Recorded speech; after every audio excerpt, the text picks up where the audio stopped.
¿Qué tal, amigos de Contracara? Un nuevo programa, una nueva semana. Martín, ¿qué tal? ¿Cómo estás? ¿Qué tal, Manuel? ¿Cómo andas? Mirando las cifras, Martín, mirando las cifras. Mirando las cifras de vacunados. Ya es una realidad que hay una vacunación constante, continua, y eso me parece que es positivo. Y lo digo a Bueno, propósito, Martín, que tanto el candidato Pedro Castillo y la candidata Keiko Fujimori criticaban al gobierno de transición de Francisco Sagasti, prácticamente como que no hacía mucho, ¿no? Que se demoraba.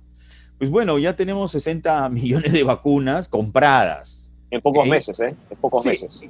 en pocos meses y que estarán llegando, ¿no? Cada semana por Así es, lotes. Entonces, así es. me parece que eso ya es positivo. Además de lo de Pfizer, que se ha hecho otro contrato, esta vez por 12 millones de vacunas. Entonces, lo que completa esta cifra, que es alrededor de los 60 millones. Es una gran noticia. Yo creo que eso los alegra mucho. Yo creo que nos tranquiliza también, Manuel, tener una cifra de 60 millones cubre prácticamente la totalidad de la población en sus dos dosis. La Es población verdad, objetiva, ¿eh? La población sí, objetiva. es verdad que tenemos diferentes vacunas, pero como está ocurriendo en todas partes del mundo, ¿no es cierto? Pfizer, que son las que más estamos teniendo también, es una de las vacunas que más eficiencia tiene, según los estudios, por supuesto. Evidentemente el proceso de vacunación sigue y hay que alentarlo y hay que seguir adelante, ¿no? Y una cosa, ¿no? Para poder responderle a cualquier escéptico o mal pensado. Esto no es una defensa al gobierno. Nosotros no defendemos a No tiene Sagasti. nada que ver, claro, Nosotros exacto. defendemos el sentido común. Sí. Esta administración, que ahora está bajo la responsabilidad de Sagasti, pues bueno, ha logrado traer la cantidad de vacunas que hemos señalado. Que los candidatos Keiko Fujimori y Pedro Castillo, cualquiera de ellos que gane, tendrán la obligación de gestionar más vacunas, porque este asunto no va a terminar, no se queda aquí. El No, no, próximo todos los año se años, tendrán que claro, volver a claro, comprar claro. vacunas y nos tendremos que volver a vacunar todo, poner nuestro bracito, ¿no? Para poder estar seguros. Y desafortunadamente, Manuel, mira, aunque soy optimista en cuanto al proceso de vacunación, porque está avanzando lento, en fin, Sí. pero Un está poquito. avanzando. Y lo que pasa es que recién ha comenzado de manera Exacto. sostenible, ¿no? De manera sostenible y masiva, además, ¿no? Entonces, pero en fin, hay que seguir alentando, por supuesto. Esta semana han empezado también con los ciudadanos que tienen, por ejemplo, síndrome de Down, ¿no es cierto? Que era una población muy importante a tomar en cuenta, ¿no es cierto? Así que, en fin, eso está avanzando. Lo que sí es muy preocupante, Manuel, es, tú has mencionado a los dos candidatos, y es escucharlos hablar sobre pandemia, escucharlos hablar sobre el proceso de vacunación. Yo creo que no han entendido nada, en el sentido que no, digamos, no hay ninguno que haya dicho sí, hay que seguir con el proceso de vacunación tal y como está diseñado hasta ahora. Porque está funcionando, Manuel. Es verdad que hay que afinar, pero está funcionando y está saliendo adelante. Pero en fin, es mucho más fácil criticar, como tú decías antes, ¿no es cierto? Y no hablar Lo de que pasa es algo que que es evidente, ¿no? es Eh, importante hablar con evidencia. No hablan absolutamente. con evidencia, solamente dan opiniones de tipo político Así para es. poder menoscabar de pronto al gobernante de turno y de pronto también empezar a menoscabar al contendor. Así es. Ok, eso se lo dejamos a ellos dentro de su proceso de contienda. Pero la realidad a nosotros nos indica que hay 60 millones de vacunas y bueno, Así es. Es ok, eso. ya Exacto. las tenemos, así que esto tiene que continuar y cualquiera de ellos que gane, porque uno de ellos va a ganar y Sí. será presidente o presidenta, ahí sí No hay queremos otra opción. verlos. No hay otra ¿Ah? opción. No hay otra, no hay No otras hay otra opciones. opción, ¿no? Ok, ok, está bien. Y como no hay otras opciones, pues bueno, cualquiera de ellos que gane tendrá que demostrar, ahora sí, en la Lógico. cancha, que tiene capacidad de gestión y no estar escuchando que voy a tomar un avión a buscar la vacuna. No tienen que buscar nada. Las vacunas ya sabemos dónde están, las tienen los laboratorios tienen nombres propios, lo único que tienen que hacer es gestionar y pagar. Sí, Punto. claro, claro. Y más allá de llamar al embajador de cualquier país, ¿no? Eso, digamos, y ese ha sido el argumento. Y lo que es preocupante es que cuando nosotros pedimos equipos técnicos, a ver quiénes están encargados de eso, nos preocupa. Tengamos los nombres o no tengamos los nombres, y yo creo que no hace falta Me has hecho ir más acordar allá de eso, ¿no? a un viejo periodista, de pronto algunos de nuestros estudiantes no lo identificarán, pero nosotros sí nos debemos acordar, Ramírez Lazo, ¿no? También, ¿no? Señor presidente, ¿te acuerdas? Sí, Su editorial. sí. Sí, en fin. Vamos a ver qué ocurre a partir del 28 de julio, Así es. cuando un nuevo gobierno encuentre pues ya un asunto viabilizado, pero que tendrán que potenciar. Ojalá se Tendrán pueda que vacunar potenciar. a la máxima cantidad posible de ciudadanos peruanos de aquí a 28 de julio, Manuel, porque a este momento ya hemos superado el 1,5 millones de personas que han Así recibido la es. primera dosis, hemos superado ya los 750.000 personas que han recibido la segunda dosis, ¿no es cierto? Es decir, ya se han administrado más de 2 millones de dosis, lo cual, insisto, es una buena noticia, hay que seguir adelante, estas cifras van a seguir subiendo, ¿no? Es una muy buena noticia. Martín, yo quería ver acá rápidamente, antes de anunciar a nuestro primer invitado, por ejemplo, fíjate, países europeos como Francia, Inglaterra, tienen un poco más de 7 millones de personas ya vacunadas. Hay que mencionar, por ejemplo, que los países de la Unión Europea sí han tenido problemas serios Sí, claro, por el tema de AstraZeneca, que no también, cumplió con la entrega en las fechas pactadas. así es, Y eso a ellos los ha, los ha perjudicado mucho. sin duda. Pero quería también agregar, antes de pasar con nuestro siguiente invitado, es el caso de Inglaterra. Reino Unido, en su último reporte, 0 personas fallecidas por COVID. 0. En varios meses, ¿eh? Y es una excelente noticia, es una excelente noticia. Y además que prueba que el proceso de vacunación sirve. Es decir, la vacuna sirve, funciona. Y nos vamos a tener que vacunar todos los años. Es posible, pero por ahora es lo que tenemos que hacer. En fin, Manuel, y como no podemos hablar solamente de pandemia, tenemos que hablar de lo político, tú y yo lo hemos hablado ahora en la presentación, y tenemos a nuestro primer invitado, hemos invitado y aceptado la invitación el señor Álvaro Vargas Llosa, periodista, analista, escritor, que pues ha sido noticia sobre todo por este apoyo que le ha dado a Keiko Fujimori, no solamente él, sino también su padre Mario Vargas Llosa, y él ha estado también respondiendo a varias preguntas, y para eso pues está con nosotros en Contracara, Manuel. Sí, vamos a conversar con él. Es importante su opinión porque se puede hacer un análisis global, ¿no? Del Sí, acontecer político, de sí, coyuntura, y necesitamos, vislumbrar qué cosa puede efectivamente, pasar con nuestro país, gane quien gane, que eso es así es. importante. Entonces, lo escuchamos. Vamos con la entrevista. Bien, amigos de Contracara, ahora tenemos el gusto de tener con nosotros al periodista, analista y escritor Álvaro Vargas Llosa. Álvaro, bienvenido a UPC TV. ¿Qué tal? Encantado de estar con ustedes. Álvaro, quería empezar esa entrevista de la siguiente manera, y por supuesto, vistos los resultados de esta primera vuelta electoral, desde tu punto de vista, ¿qué puede estar ocurriendo política, económica y socialmente en un país cuando a esas alturas un candidato de extrema izquierda, como es el señor Pedro Castillo, logra ser el más votado y que además la derecha no ha logrado de alguna manera afianzar un sistema que ha traído crecimiento, pero tal vez no a todos los peruanos? A ver, el tema daría para 2 o 3 horas de conversación, así que voy a ser muy Sí, sintético. por favor. Creo que hay varios problemas. Algunos son estructurales, de fondo, y los venimos arrastrando desde hace mucho tiempo. Otros son de mucho más, digamos, corto plazo y, digamos, si quieres, coyunturales. Creo que hay un problema de desinstitucionalización tremendo en el país. Yo participé muy activamente en la recuperación, en la lucha por la recuperación de la democracia allá por el año 2000, 2001. Y yo recuerdo mucho el sueño que teníamos todos, éramos bastante menos canosos entonces, de que esta reconstrucción democrática fuera también una especie de refundación republicana, de refundación de instituciones. No con la idea de empezar desde cero, porque esa siempre es una idea peligrosa, pero sí una idea, digamos, de refundación en el sentido de que había que fundar sobre lo que ya existía algo mucho mejor que lo que había habido antes. Eso fracasó.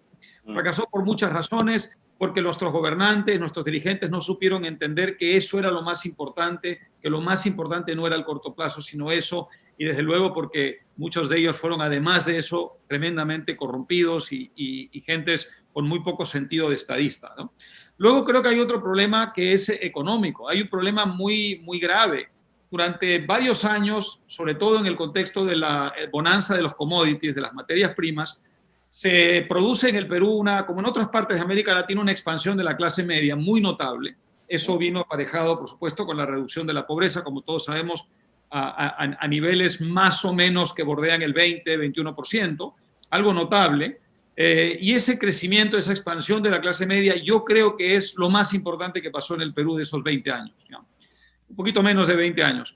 Pero ¿qué pasa? Que las reformas se detuvieron, que los gobernantes no entendieron que habíamos transitado solo la mitad del camino, que quedaba mucho por hacer para incorporar a todo un sector del país a esa bonanza y a esa prosperidad que estaba muy marginado.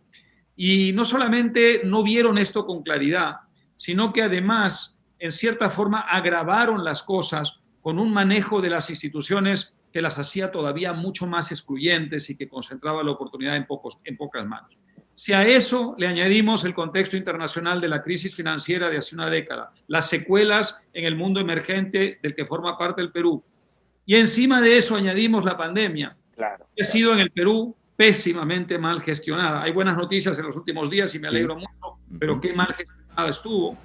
Bueno, ahí tenemos un cóctel explosivo, ¿no es cierto? Que evidentemente indica que hay un sector del país que no se siente representado, un sector del país que siente que es la hora, digamos, de patear el tablero. Al mismo tiempo hay un sector del país que probablemente encuentra, digamos, muy poca afinidad con las opciones que ve que están en juego. Entonces todo hace que se agrave un problema de falta de institucionalidad en el campo político, donde no hay estructuras de partidos serias, donde la gente no ve que hay canales, digamos, a través de los cuales las aspiraciones sociales se pueden encauzar. Todo eso ha hecho del Perú de hoy un país tremendamente complicado de explicar, de analizar, sobre todo de resolver.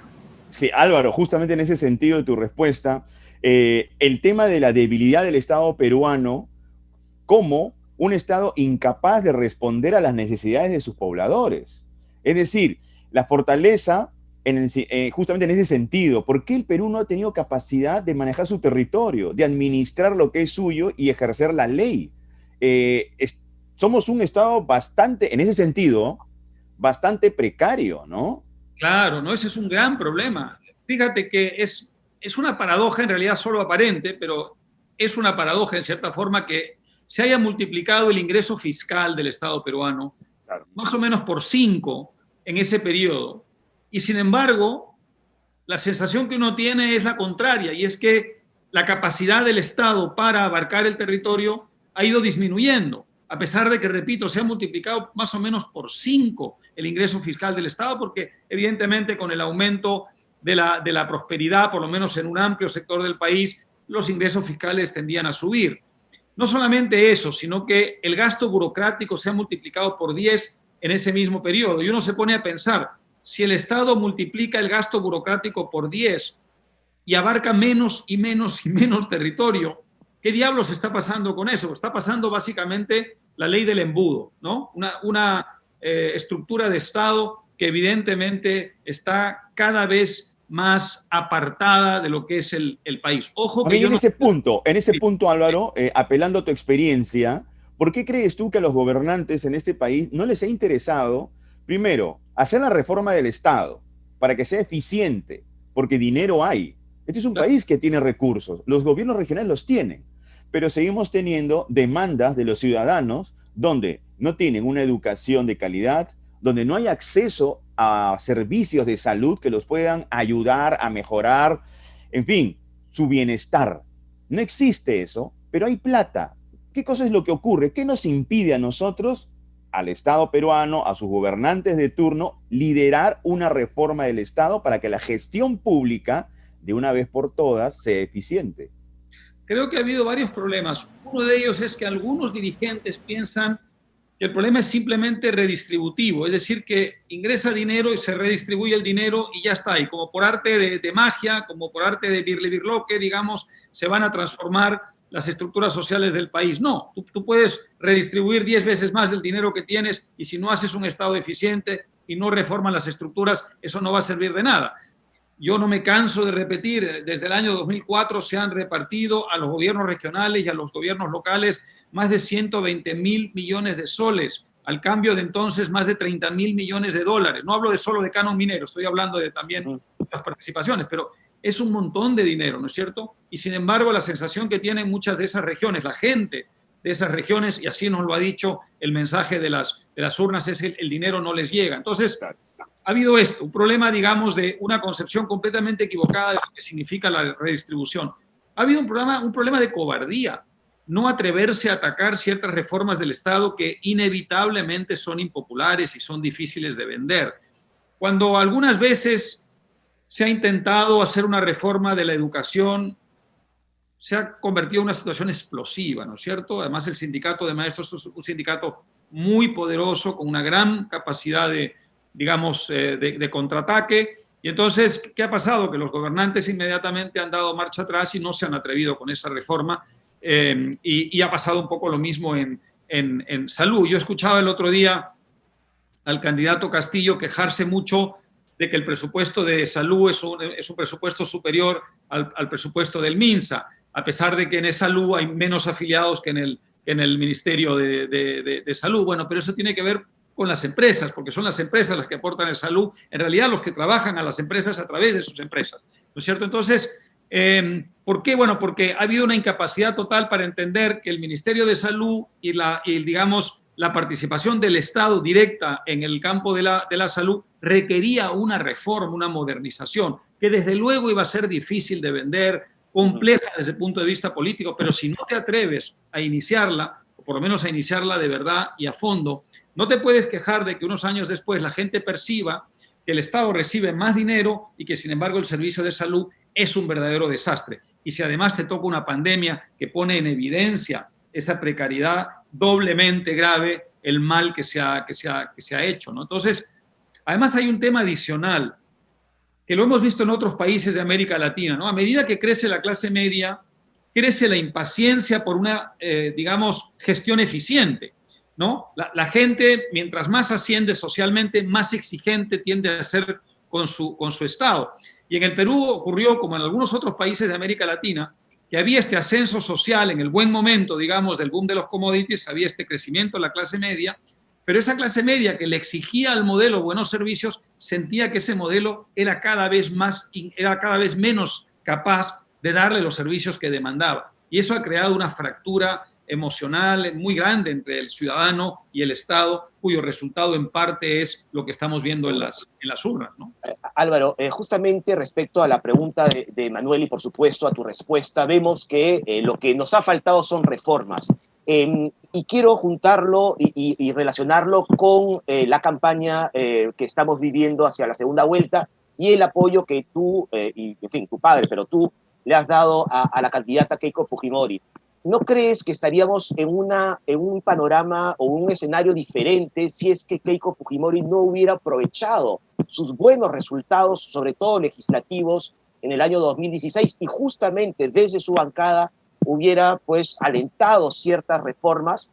El panorama que tenemos hoy también es responsabilidad de una mayoría en el Congreso que fue totalmente ineficiente y cuyo aparente principal objetivo era petardear al gobernante de turno, primero PPK, ¿no? Pedro Pablo Kuczynski, y luego el señor Vizcarra. No hay ninguna duda. Y yo creo que ella es la primera en darse cuenta. Además ha pedido perdón públicamente. Yo creo que parte porque entiende perfectamente bien que los ciudadanos le están, digamos, en cierta forma enrostrando lo que fue la conducta de esa mayoría parlamentaria, ¿no? No hay ninguna duda. El Perú necesitaba alguna forma de entendimiento entre el Ejecutivo y el Legislativo, sin que el Legislativo dejara de cumplir, obviamente, su función fiscalizadora, pero necesitaba alguna forma de entendimiento para llevar a cabo reformas que, repito, son difíciles de hacer. Yo he estudiado a fondo estas reformas en algunos países y nadie me va a contar el cuento de que son sencillas y son fáciles. No, claro, lo fácil es decirlas y recomendarlas por Zoom. Lo difícil es estar en una situación de gestión de gobierno y tener que hacerlas. Pero hay que hacerlas.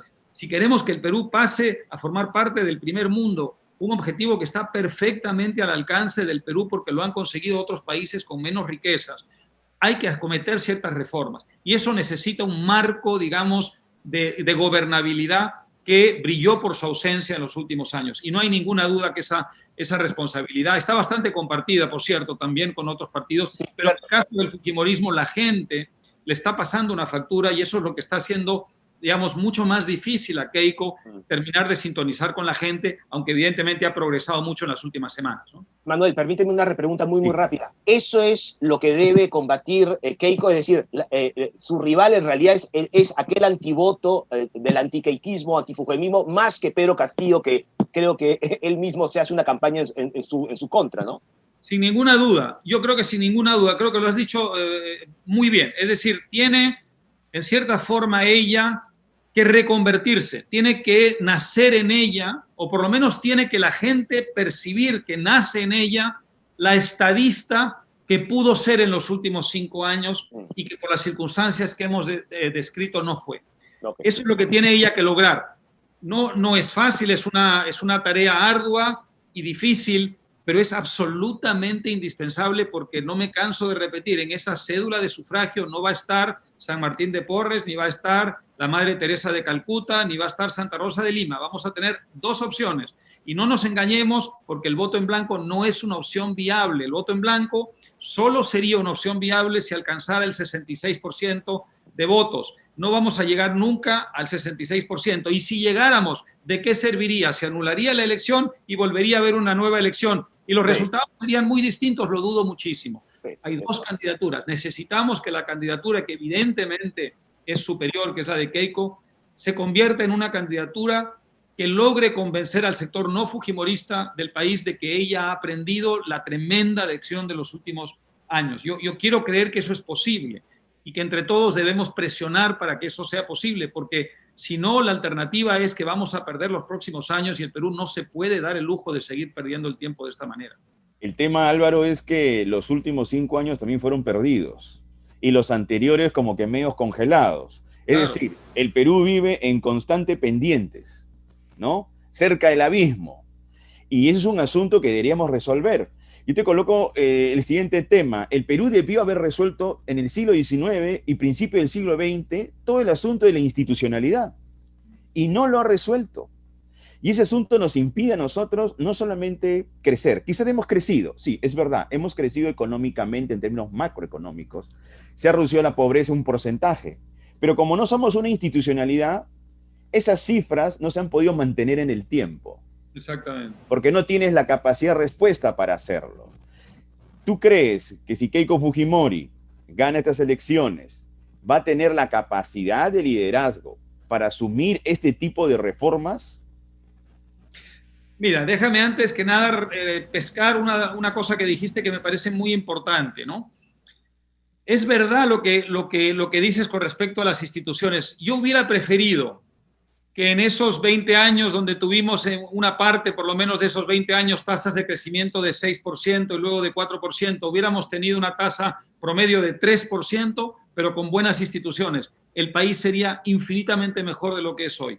Tú puedes tener una tasa de crecimiento menos fulgurante, pero instituciones más eficientes y sólidas y creíbles y estables, y el resultado socioeconómico va a ser infinitamente mejor.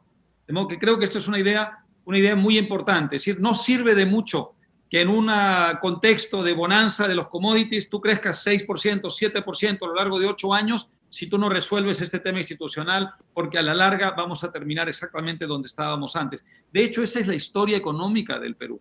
La historia económica del Perú es una historia de caídas, de auges y de caídas que tienen que ver con el contexto internacional por el precio de nuestras materias primas, pero no hemos logrado resolver ese problema. Y también parte de nuestra historia social, porque el impacto, digamos, de la pobreza genera una gran disconformidad en la población. Que luego se traduce políticamente en opciones que son muy negativas desde el punto de vista de la creación de instituciones y de estructuras. Así es.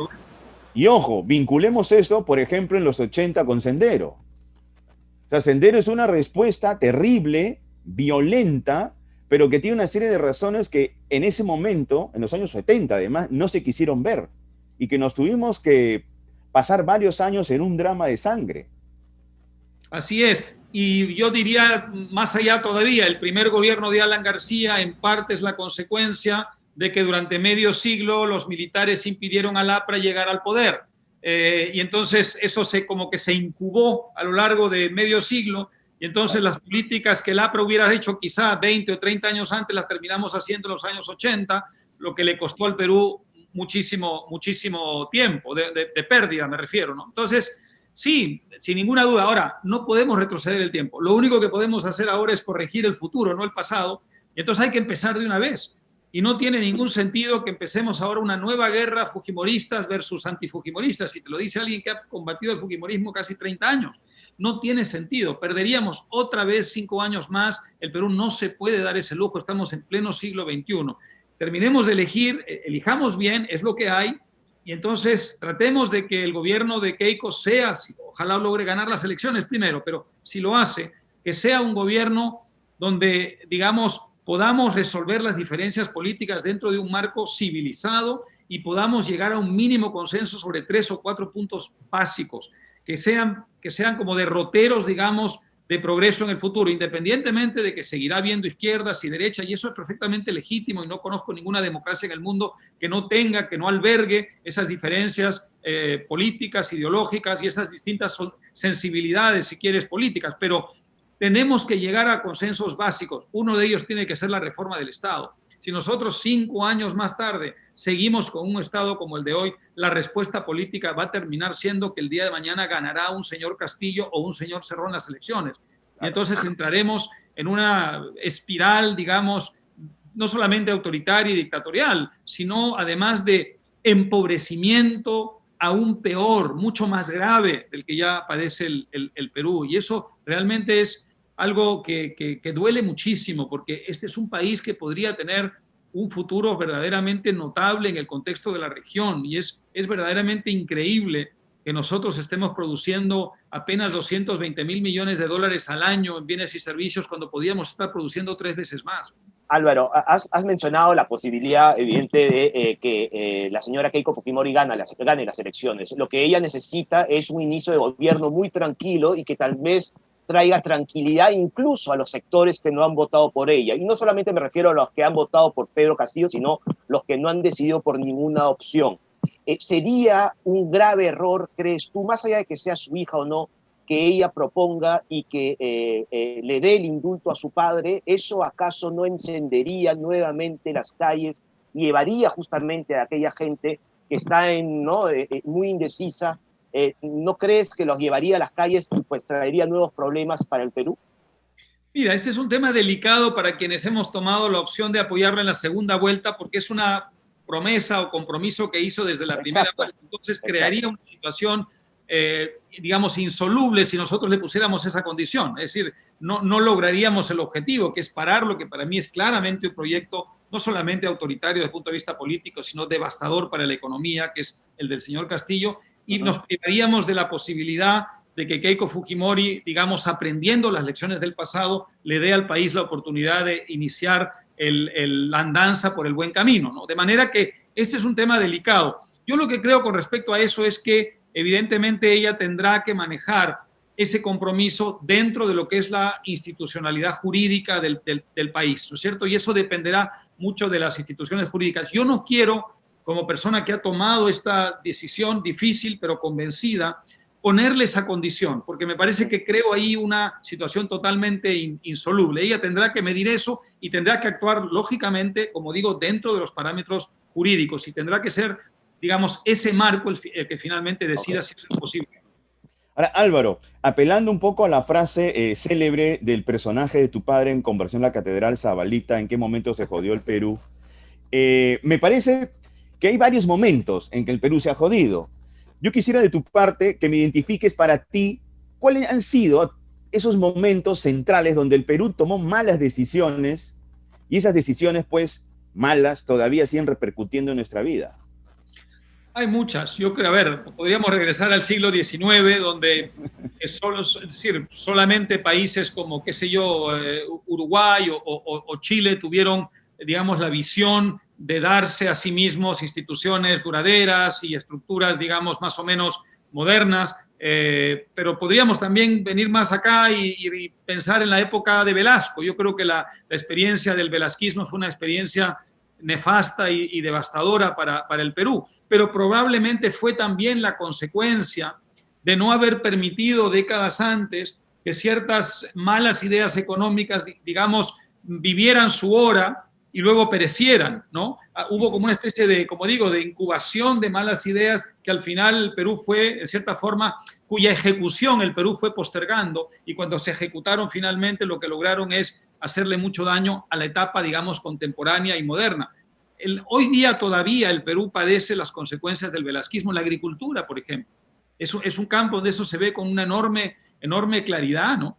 Ellos estatizan la agricultura, la convierten en unas cooperativas burocráticas manejadas por el poder político, y luego los propios campesinos se dan cuenta de que eso es totalmente ineficiente, los está matando de hambre, y privatizan, pero por supuesto ilegalmente, privatizan las tierras y lo tienen que hacer en calidad de minifundios, y todo eso a la larga ha ido creando, sobre todo en la zona andina del país, una agricultura con dificultades enormes para modernizarse. A pesar de ello, hay que decir que ha habido progresos en algunas zonas desde el punto de vista de la agricultura bastante significativos, pero todavía se puede decir que el peso muerto del velasquismo gravita sobre la agricultura peruana, ¿no? Entonces, esas decisiones o esos momentos, digamos, nefastos de la historia reciente del Perú, no sé si la gente es lo consciente que debería ser de ello, reverberan a lo largo de mucho tiempo, tienen unas consecuencias de muy largo plazo, por eso no hay que equivocarse.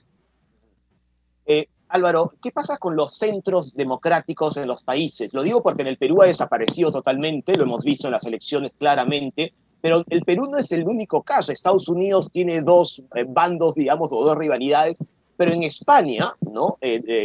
Cuya realidad política tú conoces tanto, partidos como UPyD desapareció ya hace varios años y Ciudadanos se ha diluido. ¿Qué está ocurriendo con los centros? Yo creo que muy necesarios, ¿no? Pero en el Perú se ha demostrado también que ha totalmente desaparecido del mapa político.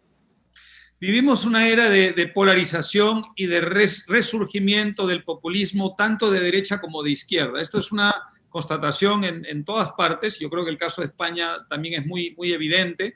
Y eso en parte tiene que ver con las dificultades de la globalización.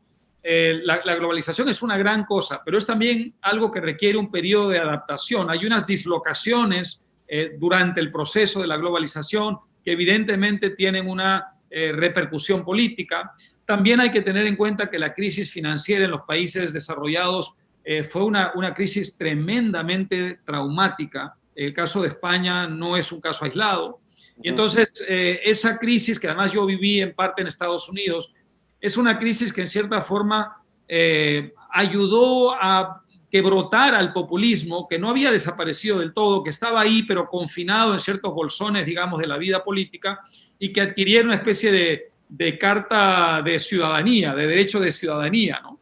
Y eso ha polarizado tremendamente el debate público, la discusión política, y hace muy difícil que opciones de centro puedan aspirar a algo. Incluso, por ejemplo, la socialdemocracia, la centroizquierda, digamos, que va a tener siempre un lugar en la vida política y que además es indispensable que lo tenga. Yo creo que en la medida en que lo tenga ayuda a equilibrar un poco el sistema y a mantener a raya los extremismos de izquierda. Pasa un poco lo mismo por la derecha. Sin embargo, se ha encogido tremendamente en los últimos años.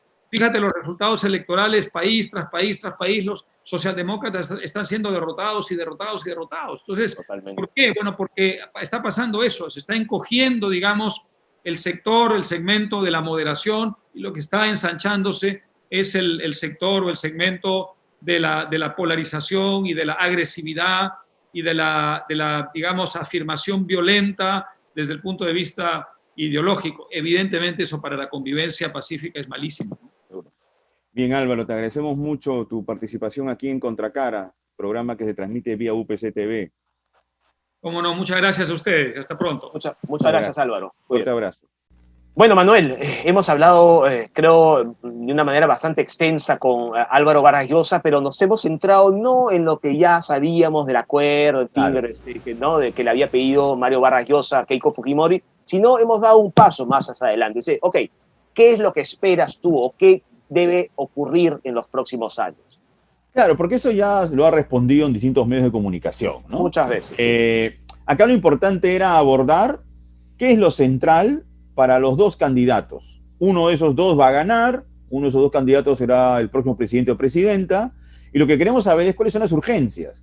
Y es importante haber abordado el tema de la institucionalidad y la idea de tener un Estado fuerte en el sentido de que sea capaz de administrar su territorio y de poder hacer cumplir las leyes, de tener cercanía con sus pobladores, y esa cercanía se expresa en tener hospitales, por ejemplo, ¿no? Tener una salud con acceso a la mayoría de los, bueno, a todos los ciudadanos, y no más bien seguir con esta realidad que es excluyente para muchos de nuestros ciudadanos. Y que explica, justamente hemos hablado de eso, que explica el resultado de la primera vuelta. O sea, si hay un Estado ausente, ¿no es cierto? Los ciudadanos dicen, oye, yo quiero tratar de cambiar esto para tener justamente a un Estado presente y, como tú dices, tener una posta médica, ¿no?, de atención primaria cerca a donde vivo, ¿no? Creo que buenas es lo más fácil, ¿no? O sea, ahora que se habla de la educación, se habla de la salud en términos generales, porque como estamos en campaña política, pues bueno, escuchamos muchas cosas, sin evidencia, sin ningún tipo de sustento, pero la realidad apunta que somos un país que no ha podido en su momento, siglo XIX, principio del siglo XX, darle una fortaleza institucional al Estado. No se ha podido, somos endebles, ¿no? Y además, ojo, somos un país que no está interconectado plenamente. Y no me refiero al Internet, me refiero a un país que esté articulado dentro de un proyecto. No tenemos ese asunto resuelto. Entonces, son temas que el próximo presidente o presidenta tiene que considerar, porque si no somos un país institucionalizado, fuerte, ningún modelo va a funcionar a cabalidad, pero ninguno. Y hemos tenido 5 años perdidos, sin duda alguna, ¿no? Pero en fin. Remarco lo del modelo, porque tú sabes el modelo y el modelo. Y bueno, ¿qué modelo y cómo funciona el modelo? Explícame. Exacto, ¿a quién llega además? ¿A quién llega? Y para que llegue bien, ojo, tienes que tener un marco institucional, ¿no? Porque hablan de inversiones, shock de inversiones. ¿Quién va a querer venir a invertir si somos un país todavía no terminado, acabado en términos institucionales? ¿Qué garantías vamos a dar? Pues bueno, empecemos por lo primero. Es verdad. Y creo que la reflexión ha ido por ahí y está muy bien. Pero Manuel, también tenemos que hablar de pandemia, del proceso de vacunación, y para eso tenemos, creo que una invitada muy especial en la segunda entrevista. Sí. Gabriela Salmón, ¿no? Ella es epidemióloga, especialista en salud pública. Hoy vamos a conversar sobre la campaña que está desarrollando de vacunación en nuestro país, un poco analizar también el ámbito internacional para sacar ciertas conclusiones que nos puedan ayudar a comprender cómo vamos a ver nuestro futuro, porque el coronavirus se va a quedar un tiempo. Sí, pues, lamentablemente. Vamos con la entrevista, Manuel. Vamos, Martín. ¿Qué tal, amigos de Contracara? Tenemos hoy día como invitada especial a Gabriela Salmón. Gabriela Salmón es epidemióloga, especialista en temas de salud pública. Además, es miembro del Instituto de Naturaleza, Tierra y Energía de la Pontificia Universidad Católica del Perú. Con ella vamos a conversar sobre la pandemia, sobre la campaña que se viene desarrollando en nuestro país, y además haremos un análisis a futuro sobre cómo tendría que ser nuestro comportamiento con el COVID-19, que al parecer nos va a acompañar algunos años. Gabriela, ¿qué tal? ¿Cómo estás? Bienvenida a Contracara. ¿Qué tal? Muchas gracias por la invitación. Bienvenida. Gabriela, algunos estudios apuntan que el COVID-19 no se va a ir así nomás de nuestras vidas. Algunos proyectan incluso una convivencia entre 7 y 10 años.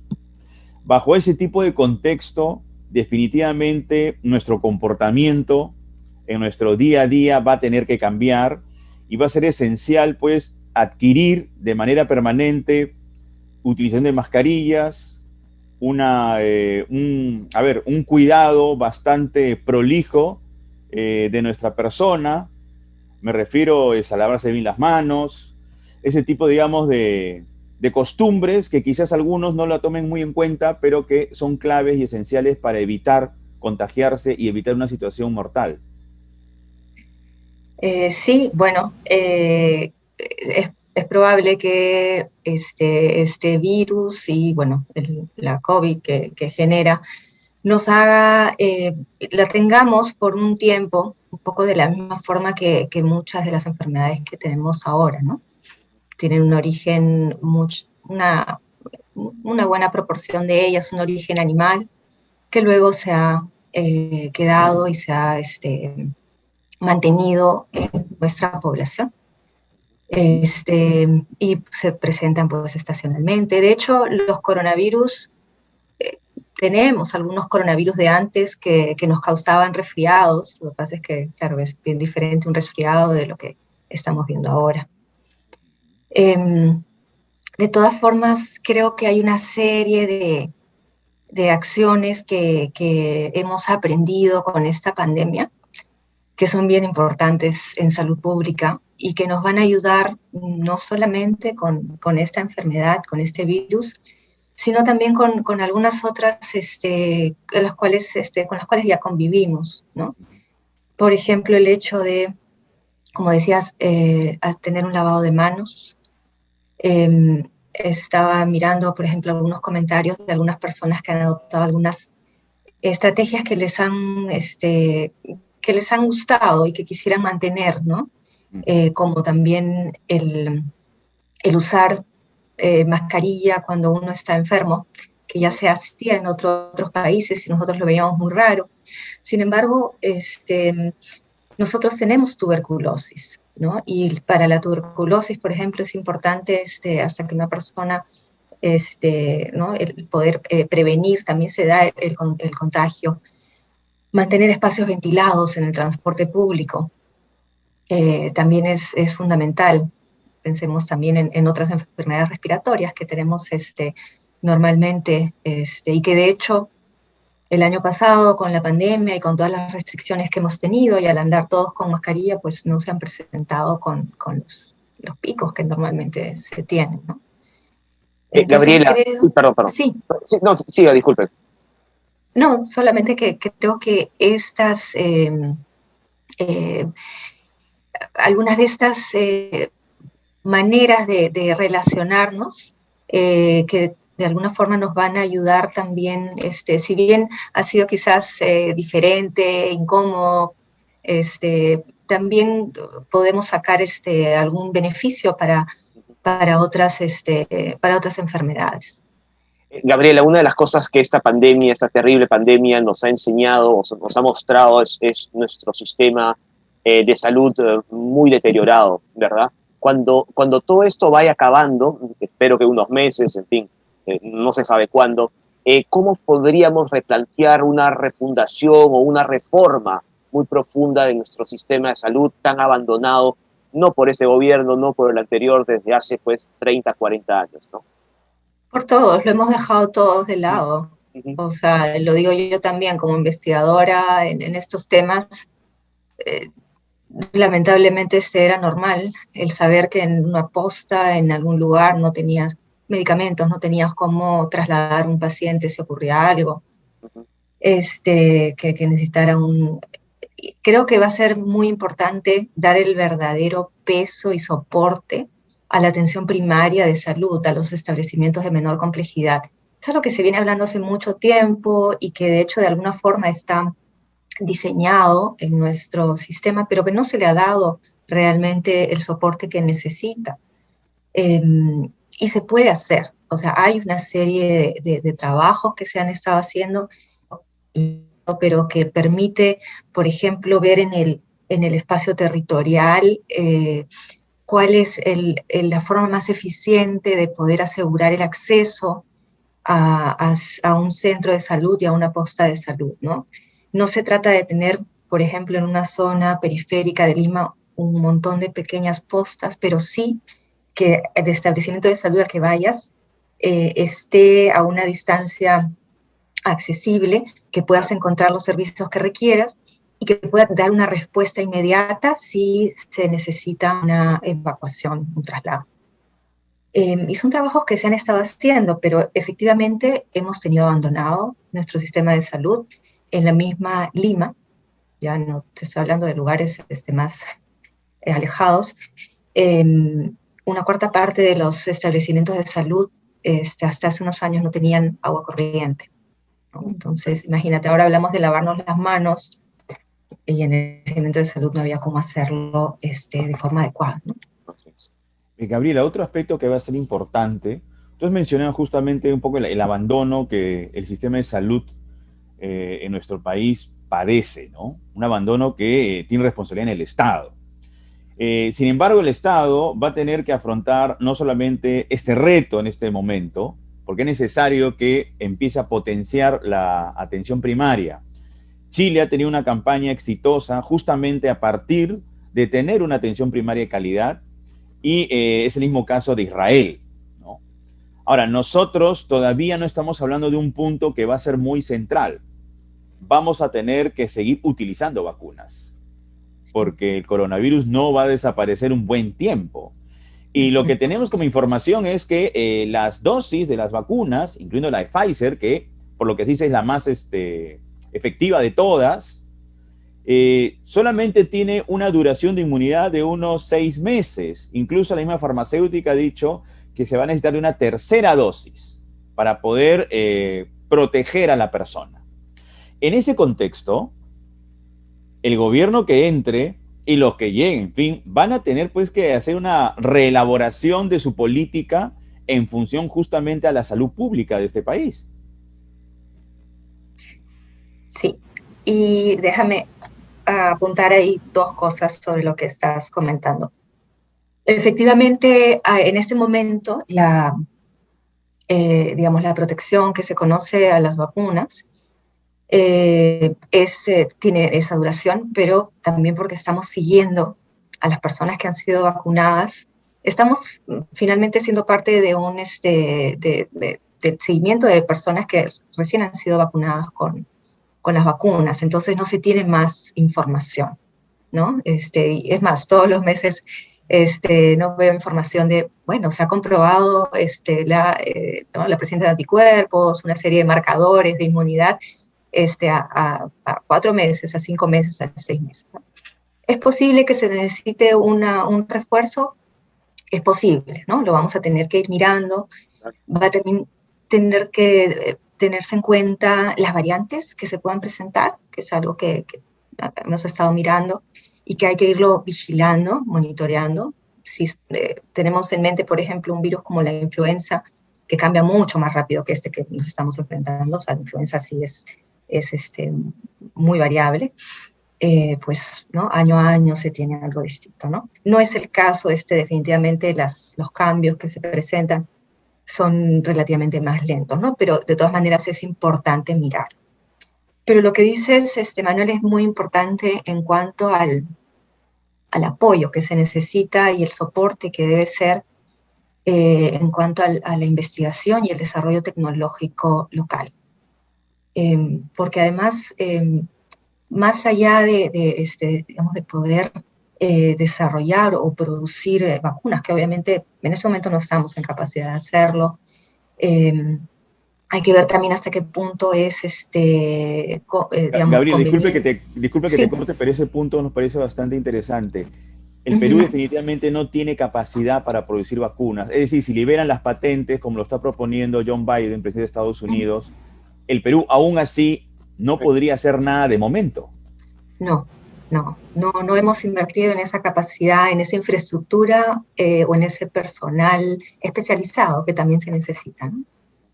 Pero es algo que debemos hacer, porque además el país y varios países de la región nos enfrentamos a algunas enfermedades que no son las más comunes, las de mayor interés, y que tenemos que tener a la mano, o sea, maneras para responder a ellas.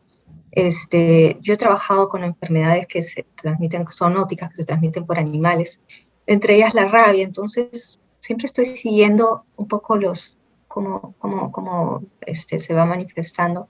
Nosotros tenemos, por ejemplo, unos casos de rabia, de tanto en tanto se presenta un brote, la rabia es mortal, y hay vacuna, pero no se vacuna, digamos, masivamente, ¿no? Todo el mundo.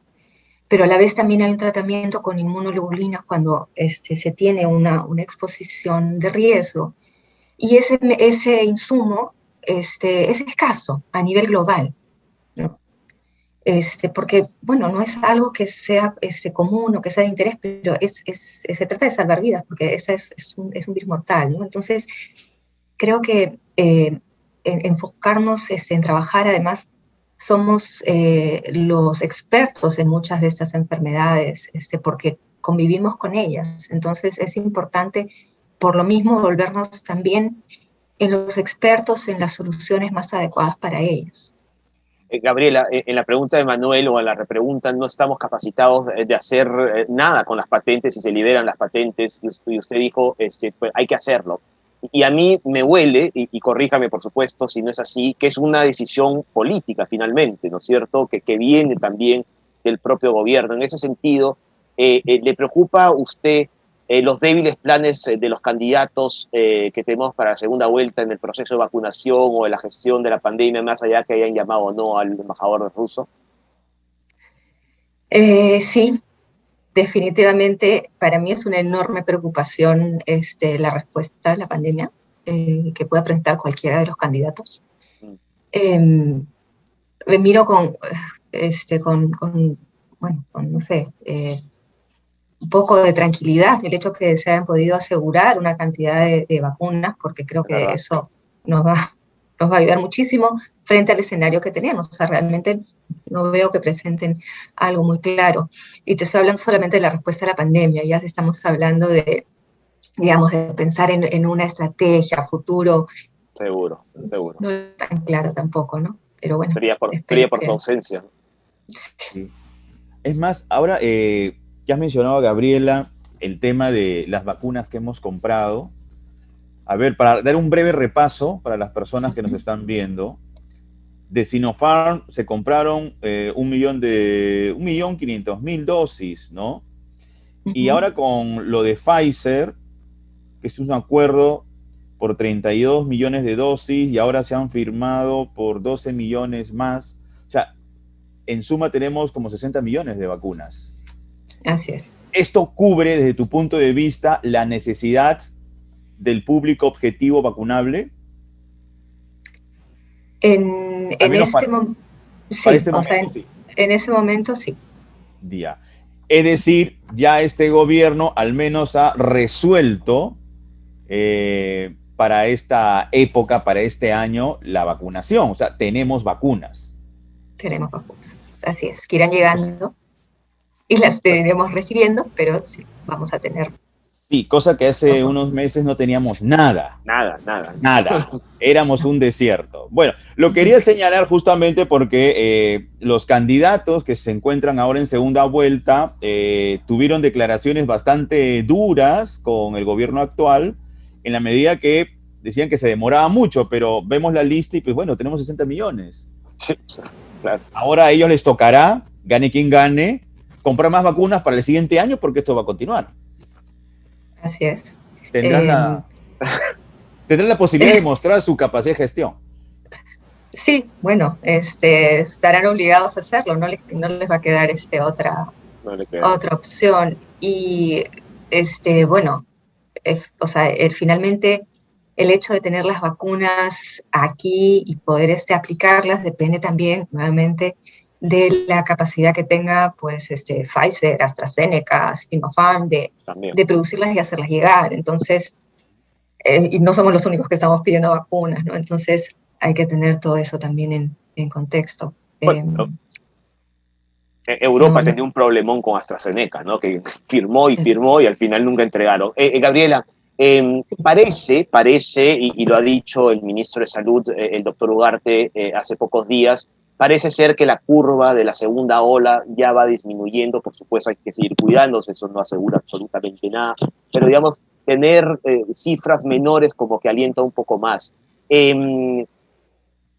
Esta bajada, digamos, de los datos, sumado al proceso de vacunación que va al ritmo que va, pero hay cifras pues ciertamente alentadoras, nos podría señalar que una, digamos, tercera ola sea un poco menos dura que esta segunda ola, que ha sido claramente peor que la primera. Yo esperaría que sí, especialmente si continuamos vacunando y cuidándonos como se está haciendo. O sea, el hecho de vacunarnos De todas maneras, no quiere decir que vamos a dejar de usar mascarillas, no estar en lugares cerrados, poco ventilados, ¿no? Porque sabemos que no impide que uno transmita o que incluso pueda enfermar, no gravemente, pero podemos poner en riesgo a quienes aún no han sido vacunados, ¿no? Sí, nuestros Gabriela, adultos mayores ya van más protegidos, nosotros no tanto. sí, No, todavía. vamos a esperar para cuándo nos van a agendar a nosotros, ¿no? Y poner el hombro, sí. Así es. Y quería abordar también el tema, tú habías mencionado las variantes, pero hay variantes y variantes. El mundo ahora está muy preocupado por la India, donde cada día mueren una cantidad bastante considerable de personas, miles de personas, a propósito del COVID-19. Ellos tienen además condiciones muy especiales, ¿no? Que incluso se puede considerar el tema religioso.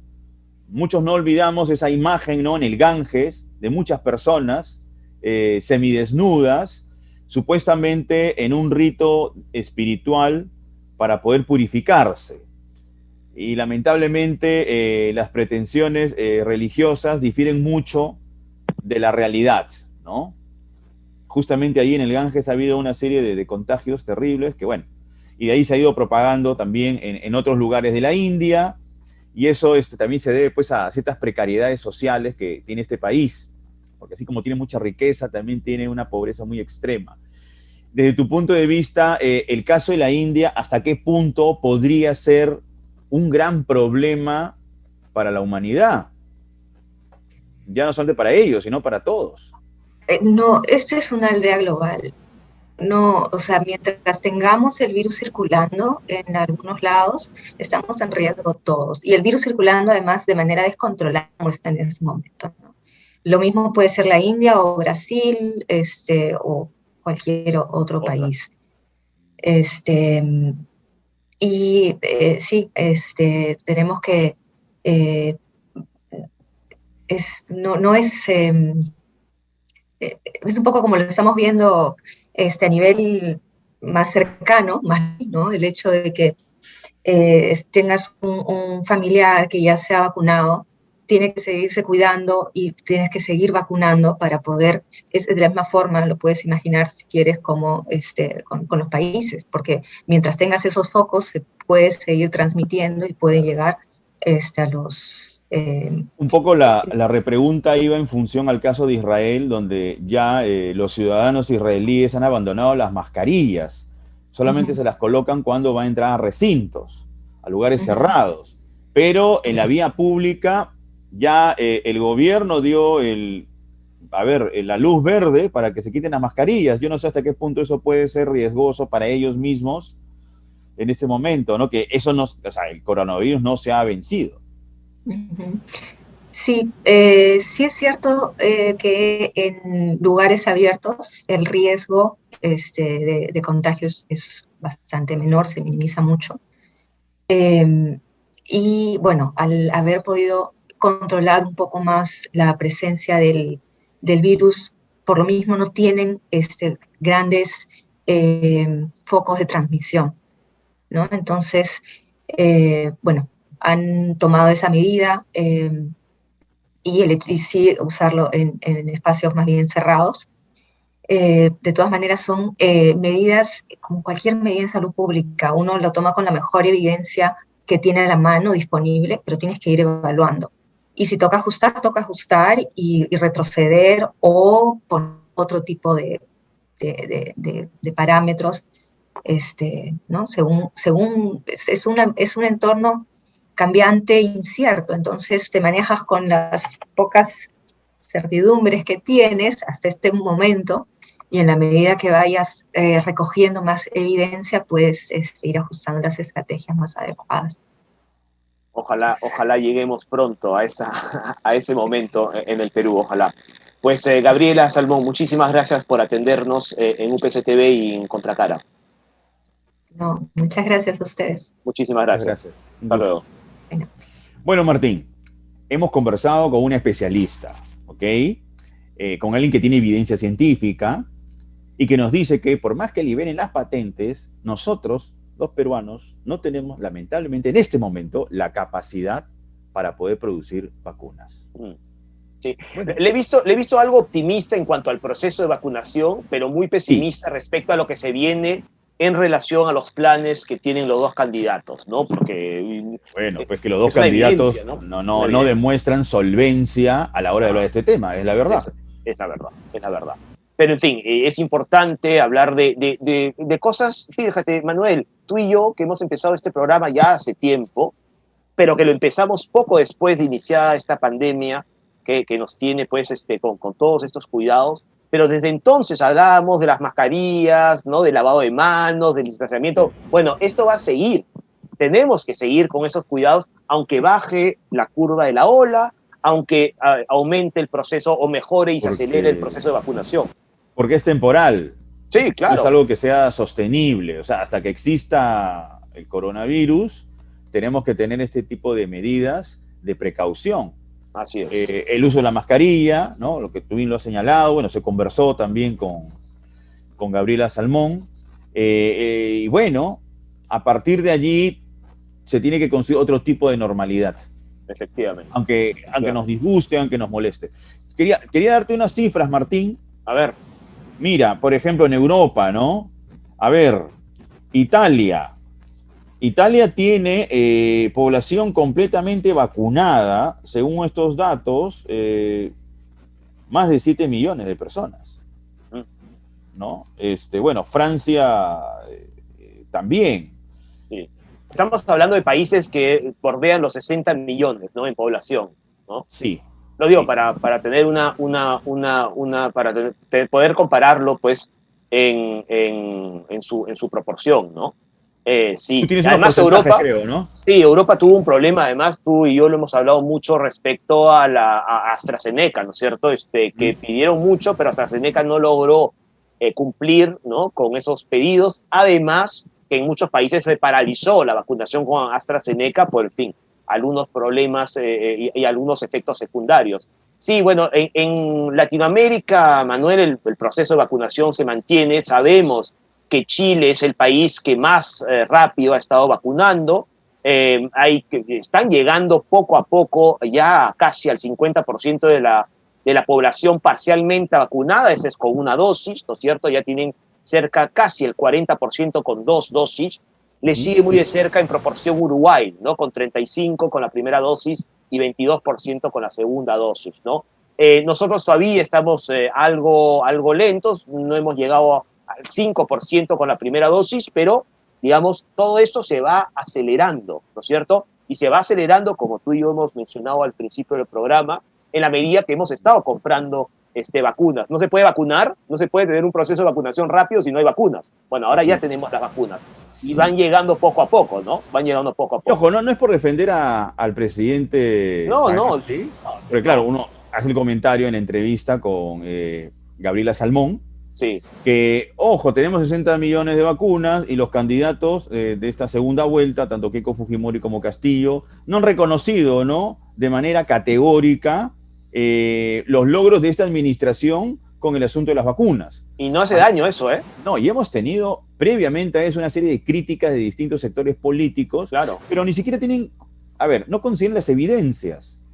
Este gobierno, mal que bien, les guste o no les guste, ha logrado concretar en términos de pago, ¿no?, de contrato, aunque ya el ministro aclaró que se va pagando conforme van llegando los lotes. Pero son compromisos, ¿no? Claro, ya son compromisos, y es un compromiso adquirido, ahí está. Así Muy es. bien, Martín. Es un compromiso ya adquirido, son 60 millones de vacunas. Pero ya está. Ya con esa cantidad podemos vacunar, ¿no?, a toda la población objetivo. Exacto. Y eso es importante, ¿no? Exacto. Eso es muy importante. Pero bueno, en fin, lo dejamos allí. Las cifras, las evidencias son lo que nos respaldan. Y tú y yo, que por supuesto somos jóvenes, tenemos que seguir esperando. Jóvenes aún, llegará nuestro momento y estaremos pues esperando. Y esto tiene que ser ordenado, ¿no? Ya están entre los 70 y 80, pronto será entre 60 y 70 y así sucesivamente y todo en orden, ¿no? Es muy importante y yo tengo que decirlo, Manuel, ver, por ejemplo, a tus padres vacunarse y que además tú les tomes foto, Manuel, como ha hecho mucha gente. Y es que no les tomas fotos porque sí, no, es que este momento es muy importante y uno quiere, pues, tener un recuerdo, ¿no es cierto? No es una vacunación contra el sarampión, pues, es una vacunación contra un virus que nos ha llevado a esta situación tan complicada. Y yo me alegro mucho, a mí me encanta, son cosas y es momento de mucha emoción para la gente, ¿no? Ya habiéndose vacunado la gran mayoría de nuestros particulares héroes, Manuel, que son los enfermeros, las enfermeras, las doctoras, los doctores de nuestro país y, por supuesto, de todo el mundo, ¿no? Pero ya empezar a ver a los padres y a los abuelos vacunados es una gran noticia, sin duda alguna, ¿no? Son pequeñas señales de esperanza, ¿no? Sí, exacto. Que hace pero una falta, esperanza además, sustentada. Sí, no estamos hablando de fe a ciegas, ni mucho menos, sino de una esperanza que se sustenta, ¿no?, en esta evidencia que es que nos estamos vacunando y que de acá a un mediano plazo me parece que podemos tener otro tipo de mirada hacia el mundo. Sí.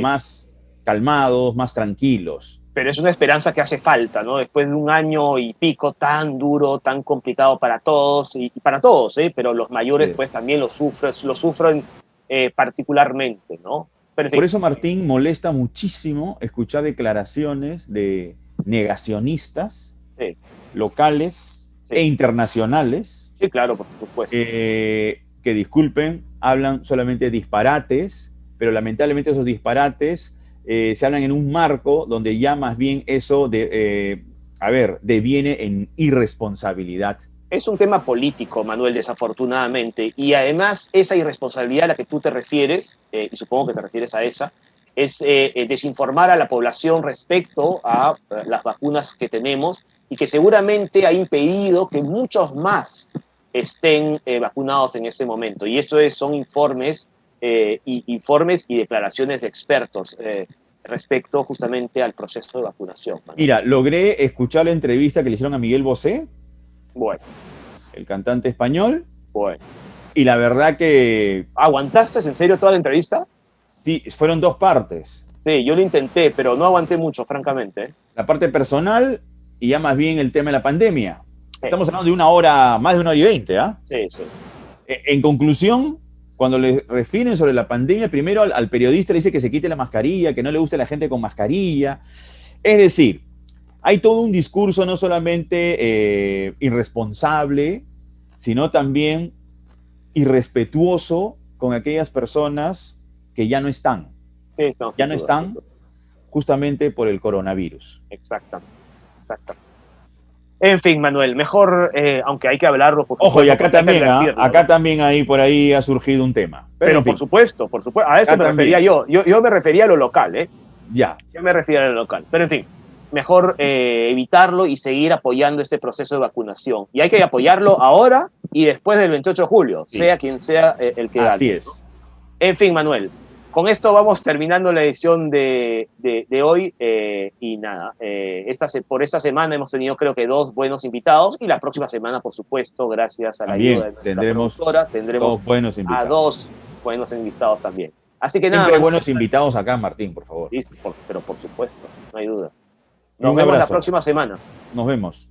Chau. Chao. Nos vemos.